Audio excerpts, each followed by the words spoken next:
Bom dia, boa tarde, boa noite. Estamos aqui em mais um Qual é a Dúvida, que eu vou mostrar para vocês uma situação, um fato bastante interessante. Veja, escuta aí, ó.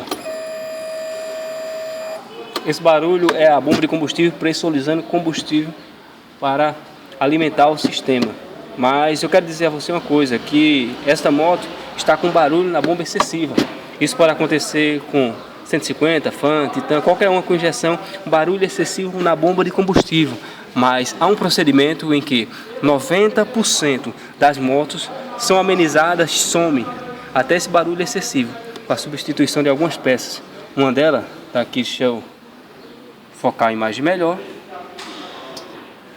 E a imagem parece, aí melhorou. Filtro de combustível.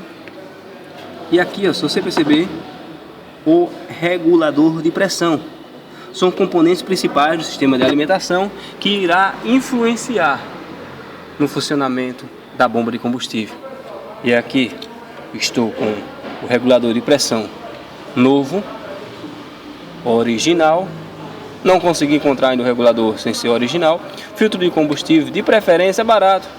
Coloque o original também, porque isso pode influenciar bastante na segurança da sua moto e no funcionamento, na economia e principalmente na durabilidade da bomba de combustível da sua moto. Salientando que escolha um posto de confiança para o abastecimento. Mas na situação, neste caso, a substituição dessas peças irá resolver essa situação. A mesma coisa pode estar acontecendo na sua moto e você não está percebendo. Cuide o mais rápido possível para que não venha ter um prejuízo maior da bomba ser danificada devido àquele barulho. Ah, mas o barulho é besteira, porque vai, some, depois volta e fica naquele vai e vem, fica uma falha intermitente, um barulho intermitente. Sim, fica um barulho intermitente, mas esse intermitente pode chegar ao ponto de que ela não venha mais funcionar. E por precaução, melhor substituir regulador de pressão e filtro de combustível. Curta, comente, compartilhe.